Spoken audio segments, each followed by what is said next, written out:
बिस्मिल्लाहिर्रहमानिर्रहीम अस्सलाम वालेकुम। इस वीडियो के अंदर हम बात करेंगे अमाइनो एसिड की कैटाबोलिज्म के बारे में। तो वो अमाइनो एसिड्स जिनका एंड प्रोडक्ट अगर उनकी कैटाबोलिज्म की जाए तो एंड प्रोडक्ट सक्सिनल को ए होगा।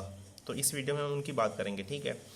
तो हमारे पास बेसिकली 4 अमाइनो एसिड्स होते हैं, अगर उनकी कैटाबोलिज्म करें तो एंड प्रोडक्ट हमारे पास सक्सिनल को ए होगा, ठीक है।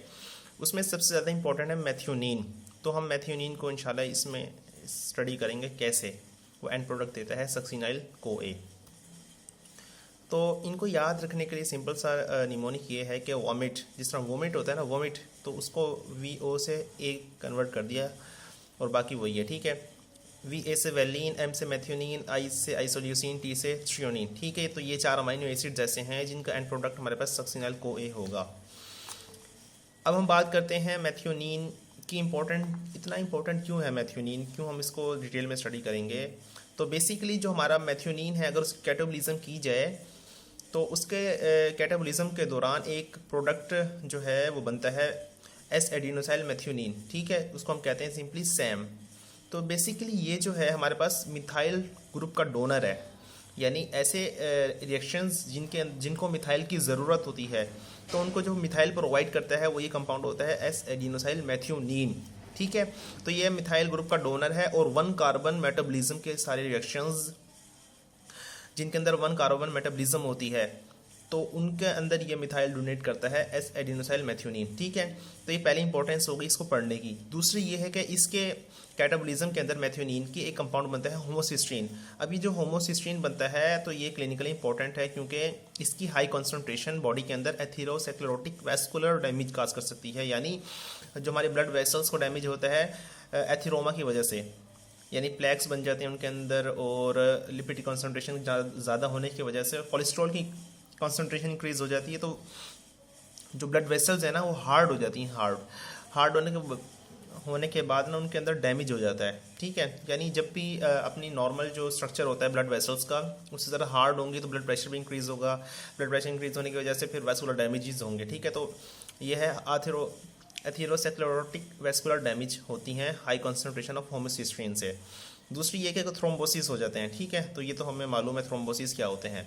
तो हम शुरू करते हैं मैथ्योनीन की कैटाबोलिज्म। अच्छा, सबसे पहला जो रिएक्शन है वो ये है कि मैथ्योनीन के ऊपर एक एंजाइम एक्ट करता है, उसको हम कहते हैं मैथ्योनीन एडिनोसाइल ट्रांसफेरेज। ये एंजाइम एक्ट करेगा मैथ्योनीन के ऊपर, मैथ्योनीन एडिनोसाइल ट्रांसफेरेज। अब मैथ्योनीन कन्वर्ट हो जाएगा एस एडिनोसाइल मैथ्योनीन के अंदर, यानी मैथ्योनीन एडिनोसाइल ट्रांसफेरेज क्या करता है, एटीपी का जो एडिनोसिन है वो एटीपी से निकालता है और मैथ्योनीन को दे देता है। तो मैथ्योनीन कन्वर्ट हो जाता है एस एडिनोसाइल मैथ्योनीन के अंदर, जिसको हम कहते हैं सैम। अब इसके बारे में ये इंपॉर्टेंट पॉइंट ये है कि हाई एनर्जी कंपाउंड है। इसका मतलब क्या है, इसका मतलब ये है कि जो एटीपी है उसके अंदर बेसिकली 2 बॉन्ड होते हैं प्रेजेंट, ठीक है, फास्फेट के 2। अच्छा, अब होता ये है कि अक्सर रिएक्शंस के अंदर ना बेसिकली एक ही बॉन्ड टूटता है फास्फेट का एनर्जी रिलीज के लिए, लेकिन ये ऐसा रिएक्शन है इसके अंदर फास्फेट में जितने भी बॉन्ड प्रेजेंट है ना सारे के सारे टूट जाएंगे और सारी की सारी एनर्जी जो है इस कंपाउंड के पास आ जाएगी, ठीक है। इसलिए हम कहते हैं ये हाई एनर्जी कंपाउंड है क्योंकि एटीपी की जितनी भी एनर्जी है ना सारी की सारी ले लेता है ये। तो ये पहले एक बॉन्ड टूटा उसके बाद दूसरा बॉन्ड टूटेगा तो 2 इनऑर्गेनिक फास्फेट बन जाएंगे हमारे पास, ठीक है। अब हमारे पास है जी एस एडिनोसाइल मैथ्योनीन बन गया। अब इसके ऊपर एक और एंजाइम एक्ट करता है मिथाइल ट्रांसफेरेज एंजाइम। बस ये वो रिएक्शन है जो 1 कार्बन मेटाबॉलिज्म के अंदर इन्वॉल्व होता है। अब ये जो मिथाइल ट्रांसफेरेज है इसका मिथाइल निकालता है एस एडिनोसाइल मैथ्योनीन के अंदर से, और ये मिथाइल एक्सेप्टर जो कंपाउंड है ये हमारे पास ये है जी मिथाइल एक्सेप्टर्स, कोई भी हो सकता है, तो उसको दे देता है मिथाइल, ये एक्सेप्ट करता है और कन्वर्ट हो जाता है मिथाइलेटेड प्रोडक्ट में। तो इसमें बॉडी में कौन कौन सी रिएक्शंस हैं उसकी एक एग्जांपल यहाँ मैंने बताई है आपको कि जो नोर एपिनेफ्रीन है तो वो हमारे पास मिथाइल एक्सेप्टर है, वो मिथाइल को एक्सेप्ट करता है इस कंपाउंड से और कन्वर्ट हो जाता है एपिनेफ्रीन के अंदर, ठीक है। तो ये इंपॉर्टेंट रिएक्शन है 1 कार्बन मेटाबॉलिज्म के दौरान भी, ठीक है। अब जो है एस एडिनोसाइल मैथ्योनीन के ऊपर मिथाइल ट्रांसफेरेज एंजाइम ने एक्ट किया और कन्वर्ट हो गया एस एडिनोसाइल होमोसिस्टीन के अंदर। अब जो होमोसिस्टीन है इसके ऊपर दूसरा एंजाइम एक्ट करेगा एस एडिनोसाइल होमोसिस्टीन हाइड्रोलेज। अब हाइड्रोलेज ने इस पे एक्ट किया, इसके अंदर से एडिनोसिन को निकाल दिया और पीछे होमोसिस्टीन बच गया। अब ये जो होमोसिस्टीन है ये वही हाई कॉन्सेंट्रेट, ये वही मतलब इंपॉर्टेंट कंपाउंड है जिसको मैंने आपको ऊपर बताया था। ये देखें मतलब जिसकी वजह से एथेरोस्क्लेरोटिक वास्कुलर डैमेज या थ्रोम्बोसिस हो सकती है। अब इसकी कैटाबॉलिज्म जो होती है होमोसिस्टीन के, अब इसके पास दो रास्ते हैं होमोसिस्टीन के पास। एक ये है कि ये दो वापस कन्वर्ट होता है मेथियोनिन के अंदर और रिसाइकल होकर दोबारा रिएक्शन शुरू कर देता है, यानी साइक्लिक चेन चला देता है। दूसरा ये है कि होमोसिस्टीन कन्वर्ट होता है सिस्ट्राथायोन के अंदर। अब हम देखते हैं, पहले हम देखेंगे मेथियोनिन में किस तरह कन्वर्ट होता है। अब मेथियोनिन के अंदर जब ये कन्वर्ट होता है इसके लिए एक एंजाइम ज़रूरी है, वो हमारे पास है मेथियोनिन। होमोसिस्टीन को मेथियोनिन के अंदर कन्वर्ट होने के लिए हमारे पास एक कंपाउंड होना चाहिए जिसका नाम है जी N5 मिथाइल टेट्राहाइड्रोफोलेट। जब ये कंपाउंड प्रेजेंट होगा तो होमोसिस्टीन इसके साथ रिएक्ट करेगा। ये दोनों जब रिएक्ट करेंगे तो मेथियोनिन सिंथेटेज एंजाइम की मौजूदगी के अंदर ये जी होमोसिस्टीन कन्वर्ट हो जाएगा मेथियोनिन के अंदर और मिथाइल टेट्राहाइड्रोफोलेट का मिथाइल निकला और होमोसिस्टीन के पास चला जाएगा। ठीक है, तो ये कन्वर्ट हो जाएगा टेट्राहाइड्रोफोलेट के अंदर। अब ये जो एंजाइम है मेथियोनिन सिंथेटेज एंजाइम, तो इसके लिए हमारे पास एक होता है को एंजाइम विटामिन B12 मिथाइल कोबैल, और इसकी जो फॉर्म है B12 की मिथाइल कोबैलामीन वाली फॉर्म है। ठीक है, तो ये हमारे पास को एंजाइम है, ये एंजाइम है, ये दोनों रिएक्टेंट हैं और ये प्रोडक्ट मेथियोनिन दोबारा रिसाइकल होगा और वापस ये रिएक्शन शुरू कर देगा। ठीक है, अच्छा अब होमोसिस्टीन, ये तो हो गया रिएक्शन। अब होमोसिस्टीन का दूसरा जो पाथवे है वो ये है कि होमोसिस्टीन कन्वर्ट होता है सिस्ट्राथायोन के अंदर। अब सिस्ट्राथायोन के अंदर जब भी कन्वर्ट होता है तो एंजाइम हमारे पास है सिस्ट्राथायोन बीटा सिंथेटेज एंजाइम। तो ये विटामिन B6 की मौजूदगी के अंदर सीरीन के साथ होमोसिस्टीन का रिएक्शन करवाएगा, दोनों को आपस में जोड़ देगा और पीछे नया कंपाउंड बनेगा सिस्ट्राथायोन। अब ये जो सिस्ट्राथायोन है इसके ऊपर एक और एंजाइम एक्ट करेगा सिस्ट्राथायोनेज एंजाइम, और जो कोई एंजाइम है वो B6 है। अब इन दोनों की मौजूदगी में सिस्ट्राथायोन ब्रेक डाउन हो जाएगा टू प्रोडक्ट में, सिस्टीन के अंदर, अल्फा कीटो ब्यूटारेट के अंदर। ठीक है, ये हमारे पास है वो कीटो एसिड।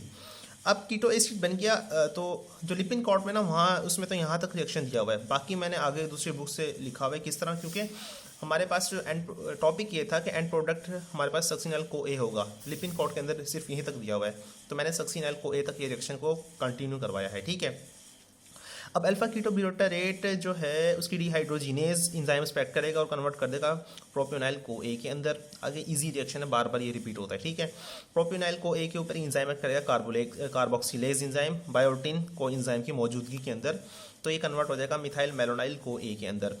मिथाइल मेलोनाइल को ए इस पर एक्ट करेगा म्यूटेज एंजाइम और ये कन्वर्ट कर देगा सक्सिनाइल को ए के अंदर। ठीक है, और हमारे पास जो को एंजाइम है वो B12 है, इसमें कौन सी फॉर्म है B12 की, डिहाइड्रोक्सी एडिनोसाइल कोबैलामीन वाली फॉर्म है। ठीक है, तो ये सिंपली रिएक्शन था हमारे पास मेथियोनिन का।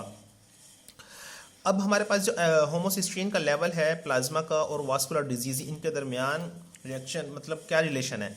तो अगर होमोसिस्टीन का लेवल प्लाज्मा में हाई हो जाए तो हमारे पास चार कंडीशंस हो सकती हैं। ठीक है, एक हमारे पास ऑक्सीडेटिव डैमेज, यानी ऑक्सीडेशन की वजह से, हाई ऑक्सीडेशन रिएक्शन की वजह से ऑक्सीडेटिव प्रोडक्ट बनेंगे और वो डैमेज काज करेंगे। ठीक है, उसके बाद इन्फ्लेमेशन दूसरा इफेक्ट है, एंडोथीलियल डिसफंक्शन, एंडोथीलियल जो है सेल्स हमारे पास जो होते हैं उनके कुछ फंक्शंस होते हैं, तो उनकी डिसफंक्शन हो जाएगी, वो अपना फंक्शन इस तरह परफॉर्म नहीं कर पाएंगे, और रिस्क ऑफ कार्डियोवास्कुलर डिजीजेस। ठीक है, अब जो हमारे पास दो कॉजेज हो सकती हैं हाई लेवल ऑफ होमोसिस्टीन की, एक हमारे पास है मिड एलिवेशन क्यों होती है और लार्ज एलिवेशन।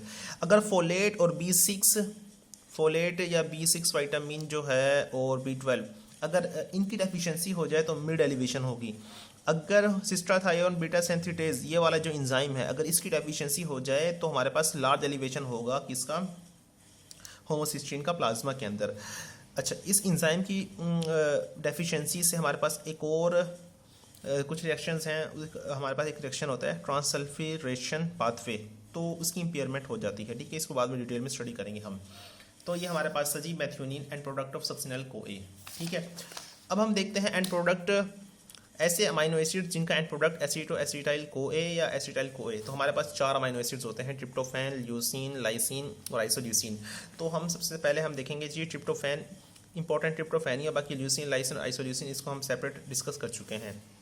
अब ट्रिप्टोफैन जो है इसके ऊपर इंजाइम वर्क करेगा, ट्रिप्टोफैन डाईऑक्सीजिनेज इंजाइम, ठीक है। तो ट्रिप्टोफैन कन्वर्ट हो जाएगा किन्यूरिनीन, एक कंपाउंड है। अब किन्यूरिनीन की जब कैटाबॉलिज्म होती है तो ये एलेनिन के अंदर कन्वर्ट हो जाएगा और 3 हाइड्रोक्सी एंथ्रानिलेट के अंदर कन्वर्ट हो जाएगा। अच्छा, 3 हाइड्रोक्सी एंथ्रानिलेट जो है वो टूटेगा एसिटाइल कोई के अंदर और किनोलिनेट के अंदर। और ये जो किनोलिनेट कंपाउंड जो बना है तो ये नेट की सिंथेसिस के अंदर इन्वॉल्व होता है, यानी नेट की सिंथेसिस हमारी बॉडी के अंदर होती है तो ये इस कंपाउंड से होती है। अच्छा, अब ये जो ट्रिप्टोफैन के अंदर एलेनिन बना और एसिटाइल कोई बना, तो एलेनिन जो भी अमाइनो एसिड एलेनिन प्रोड्यूस करते हैं तो वो होते हैं ग्लूकोजेनिक, ठीक है। एसिटाइल को ये बनाने वाले अमाइनो एसिड होते हैं कीटोजेनिक। तो जो ट्रिप्टोफैन है वो बहुत कीटोजेनिक भी है और ग्लूकोजेनिक भी है।